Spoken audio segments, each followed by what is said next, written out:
پڑھو۔ بسم اللہ الرحمن الرحیم، صلی اللہ تعالیٰ علیہ وسلم۔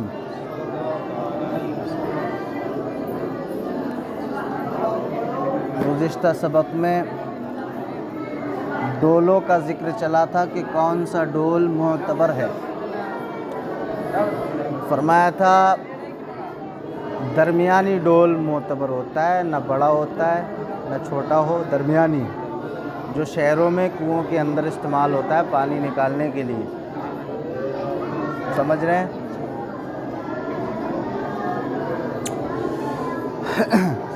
فرماتے ہیں وَإِذَا وُجِدَ فِي الْبِئْرِ، اور جب کنویں میں پایا گیا، وجدہ پہلے مجہول ہے نا، وجدہ یجدو سے وجدہ پہلے مجہول، صیغہ واحد مذکر غائب۔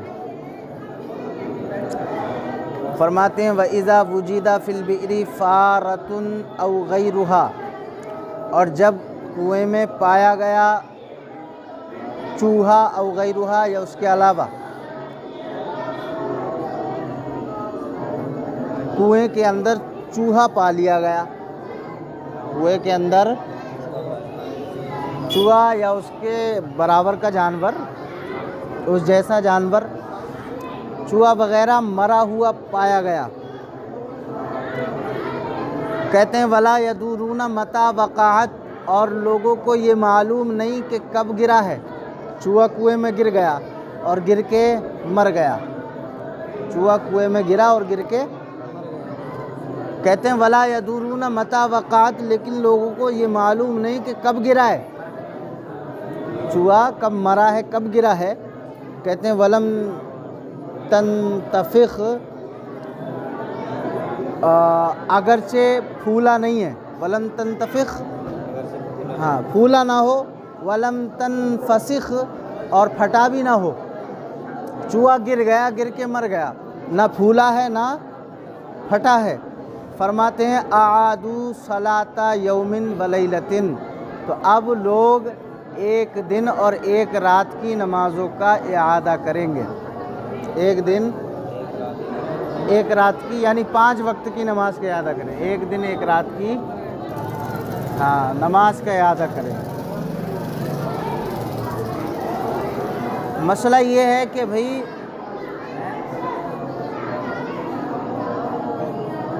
کنویں کے اندر ایک چوہا گر گیا، زندہ گرا یا مرا ہوا گرا، زندہ گرا اور گرنے کے بعد مر گیا،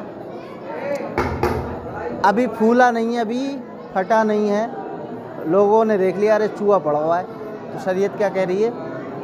اب ایک دن ایک رات کی نمازیں یہ لوٹائیں گے کہ انہوں نے کنویں سے وضو کر کے جو نمازیں پڑھی تھیں، ایک دن ایک رات کی نمازیں لوٹائیں گے۔ فرماتے ہیں ولن تنتفخ اور ولم تنفسخ، نہ ہی پھولا ہے نہ ہی پھٹا ہے، اعادو، تو یہ اعادہ کریں گے صلاۃ یوم ولیلۃ، ایک دن اور ایک رات کی نماز کا اعادہ کریں گے۔ اذا کانوا توضؤوا منہا، کب اعادہ کریں گے؟ جب کہ انہوں نے اس کنویں سے وضو کیا ہو، کنویں کے پانی سے انہوں نے، جب کہ انہوں نے وضو کیا ہو کنویں کے پانی سے، تب یہ ایک دن ایک رات کا اعادہ کریں۔ وغسلوا کل شیء اصابہ ماؤہا، اور ہر اس چیز کو دھو لیں گے، اصابہ ماؤہا، جس کو کنویں کا پانی پہنچا ہے، جیسے ڈول ہے، رسی ہے، اور جو بھی کنویں میں چیزیں ڈال کے پانی نکالا جاتا ہے، وہ سارے برتن دھونے پڑیں گے۔ سمجھ رہے؟ کہتے ہیں وغسلوا، اور دھو لیں گے، کل شیء، ہر اس چیز کو، اصابہ ماؤہا، کہ جس کو کنویں کا پانی پہنچا ہو۔ یہ تو مسئلہ ہو گیا بھائی، اگر چوہا گر کے مر گیا کنویں میں اور پھٹا نہیں، پھولا نہیں، تو ایک دن ایک رات کی نماز کا اعادہ کیا جائے گا، جب کہ انہوں نے کنویں کے پانی سے وضو کیا ہو۔ ٹھیک ہے، مسئلہ سمجھ میں آیا؟ اب بتا رہے ہیں وَإِنِ انتفخت او تفسخت، اور اگر وہ چوہا پھول گیا، او تفسخت، یا پھٹ گیا، گرنے کے بعد پھولا بھی اور پھٹ بھی گیا، تو کہتے ہیں اعادو صلاتا ثلاثہ ایام ولیالیہا، تو اب وہ اعادہ کریں گے 3 دن اور 3 رات کی نمازوں کا۔ اب لوگ 3 دن اور 3 رات کی نمازوں کا اعادہ کریں گے۔ فی قول ابی حنیفہ رحمہ اللہ تعالی، امام اعظم ابو حنیفہ رحمہ اللہ تعالی کے قول کے مطابق بھائی چوہا گرا، گر کے پھول گیا، پھٹ گیا، یہ معلوم نہیں کب گرا ہے، تو امام صاحب کہتے ہیں کہ لوگ اب 3 دن 3 رات کی نمازوں کا اعادہ کریں گے۔ کب؟ جب انہوں نے اسی کنویں کے پانی سے وضو کیا ہو۔ سمجھ رہے ہیں؟ وقال ابو یوسف، اور امام ابو یوسف و محمد رحمہم اللہ تعالی، امام ابو یوسف اور امام محمد رحمہ اللہ تعالی فرماتے ہیں لیس علیہم اعادۃ شیء، کہ ان لوگوں پر کسی چیز کا اعادہ نہیں ہے، حتی یتحققوا متی وقعت، یہاں تک کہ یہ بات متحقق لوگوں کو متحقق ہو جائے کہ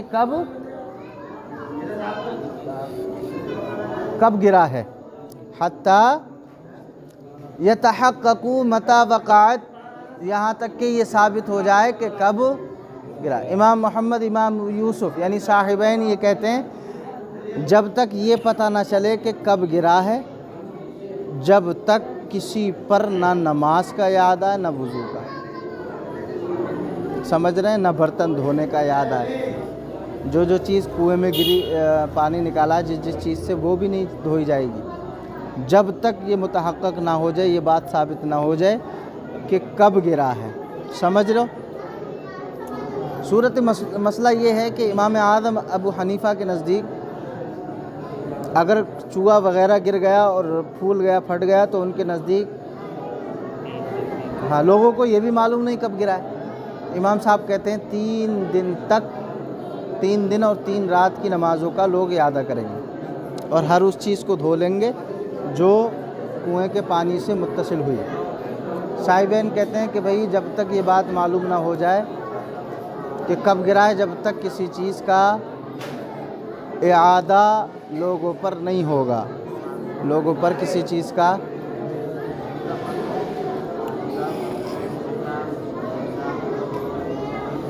ان کی امام صاحبین کی دلیل یہ ہے کہ دیکھیں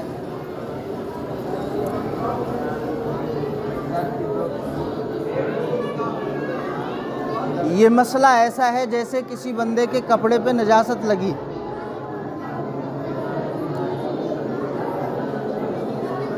آپ کے کپڑوں پہ نجاست لگ گئی، آپ کو پتہ نہیں، آپ نماز بھی پڑھ رہے ہیں، وضو بھی کر رہے ہیں، کئی ٹائم کی آپ نے نماز پڑھ لی، آپ کو خبر نہیں ہے، اگلے ٹائم میں آپ کو پتہ لگا رہے میرے کپڑوں پہ تو نجاست لگی ہے، تو شریعت کیا کہہ رہی ہے؟ نماز کا اعادہ نہیں کرے گا، حالانکہ کئی ٹائم کے آپ پڑھ چکے ہیں۔ صاحبین کیا کہہ رہے ہیں کہ شریعت اعادے کو واجب نہیں کرتی، بولے جیسا مسئلہ کپڑے پہ نجاست گرنے سے اعادہ ضروری نہیں ہوتا پتہ ہونے کے وقت، ایسے ہی مسئلہ کنویں کا ہے، اگر معلوم نہیں تھا، چوہا گر گیا، مر گیا، پھول گیا، پھٹ گیا، معلوم نہیں ہے، تو جب تک یہ بات پتہ نہ چل جائے کب گرا ہے، تب تک کسی چیز کا اعادہ نہیں کیا جائے گا۔ مسئلہ ویسا ہی ہے جیسے کپڑے کا ہے، مسئلہ جیسے کپڑے کا ہے۔ تو امام صاحبین کی دلیل کا جواب یہ ہے، دیکھیں آپ اس کو کپڑے پہ نجاست لگ جائے اس پر قیاس نہ کریں، کیونکہ کپڑا آدمی کی ہر وقت نظر میں رہتا ہے، کنواں ہر وقت نظر میں، کنویں پہ جب بندہ پانی نکالنے جائے گا تبھی نظر پڑے گی نا، اور کپڑے پہ ہر وقت نظر ہے، تو یہ کنویں کا مسئلہ کپڑے، نجاست والے کپڑے پر قیاس نہیں کیا جائے گا۔ جب قیاس نہیں کیا جائے گا تو اب امام صاحب کا قول کہ 3 دن اور 3 رات کی نمازوں کا اعادہ کرے گا، اسی پہ فتویٰ ہے۔ سمجھ رہے ہیں فتویٰ کس پہ ہے؟ اسی امام صاحب فرماتے ہیں کہ بھئی 3 دن 3 رات کی نمازوں کا اعادہ اس لیے ضروری ہے کہ اگر کوئی بندہ انتقال کر جائے اور اسے بغیر نماز جنازہ کے دفن کر دیا جائے تو حکم شریعت کا ہے کہ 3 دن تک لوگ اس کی قبر پہ نماز پڑھ سکتے ہیں۔ 3 دن سے پڑھنا زائد پڑھنا جائز، 3 دن کے بعد چوتھے دن نہیں پڑھ سکتے آپ۔ مسئلہ سمجھ میں آ رہا ہے؟ کہتے ہیں مہمانی کرنے جاؤ تو مہمانی بھی 3 دن کی رہتی ہے، چوتھے دن مہمانی میں شمار نہیں ہوتا۔ فرماتے ہیں دیکھیں وہاں نماز جنازہ کا مسئلہ تھا کہ قبر پہ 3 دن تک آپ نماز پڑھ سکتے ہیں، 3 دن سے جائز، زائد چوتھے دن نماز نہیں پڑھ سکتے۔ ایسے ہی کنویں سے جس نے وضو بنا کر نماز پڑھی ہے اس کے لیے 3 دن اور 3 رات تک کی نمازوں کا اعادہ ضروری ہے، اس کے علاوہ چوتھے دن کی نماز کا اعادہ ضروری نہیں ہے۔ سمجھ رہے؟ یہی کافی ہو جائے گا۔ اب یہاں پر دیکھیں امام صاحب کا قول 3 دن 3 رات کی نمازوں کا اعادہ ہے، اور صاحبین کی دلیل یہ ہے کہ جب تک بات متحقق نہ ہو، جب تک کسی چیز کا اعادہ نہیں ہے۔ قول دونوں صحیح ہیں لیکن فتویٰ امام صاحب کے قول پہ ہے۔ کس کے قول پہ ہے؟ امام اعظم ابو حنیفہ۔ ٹھیک ہے، مسئلہ سمجھ میں آیا نا؟ بس اتنا ہی آپ